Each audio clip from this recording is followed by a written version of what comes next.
If you have not made a decision, if you haven't come before God, honestly, guys, not playing around, and you have not said, I'm sorry for all that I've done.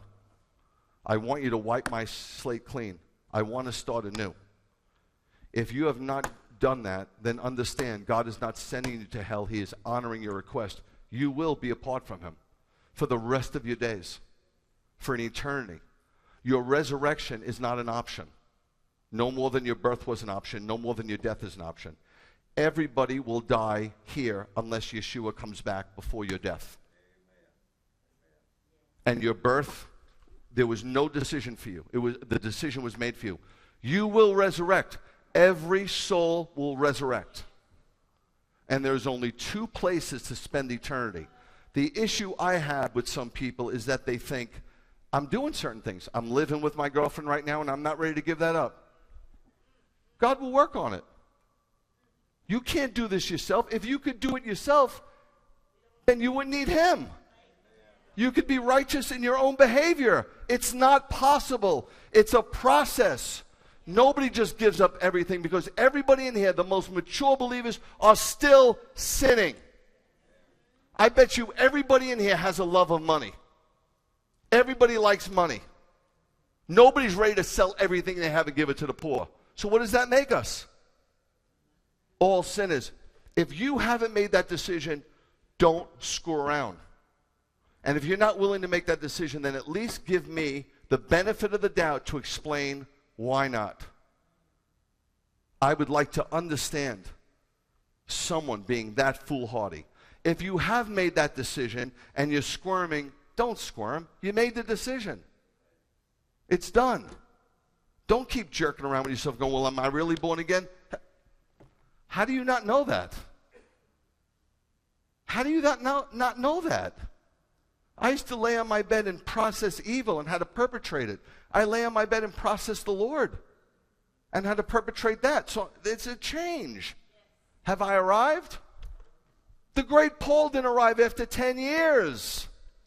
He still said he hasn't arrived.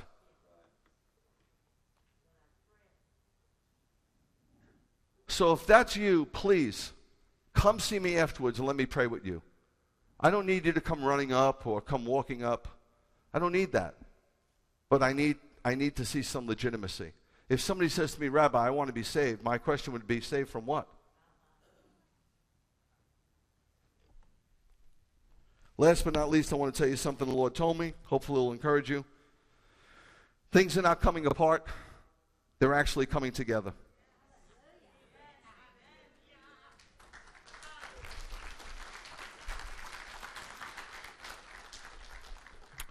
(2020) was somewhat of a year of darkness, you remember? I said it was going to be a very dark year. I didn't know what the heck I was talking about. That was January. I had no idea what I was saying. 2020 was somewhat of a year of darkness where Satan flourished, or so he thought. Going forward, God is preparing the remnant to rise up once again. Satan is going to be miserably surprised. Yes, folks, the church is being deconstructed, no question, and disestablished and disenfranchised. But at the very same time, the remnant is being built up, rooted in, and soon to be empowered.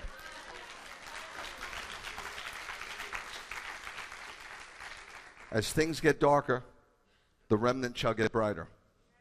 And God shall bestow gifting and power on us, the likes of which we have never, ever seen. Once again, the true body of Messiah shall rise up and once again become a force to be reckoned with. My humble advice is threefold.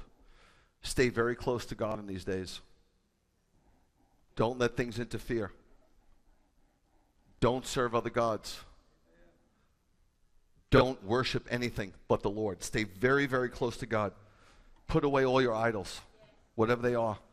Just destroy them. And last but not least, if you really want to get close to God in these last days, ask God in your prayers for a burden for the lost. We have lost that burden. The church has become a lost church. She does not cry for the lost anymore. Maybe a relative, maybe a son and daughter. I've been praying that lately. I have a resurrected prayer about that for the lost. I do. I used to cry for them, being honest, all the time. And I kind of stopped.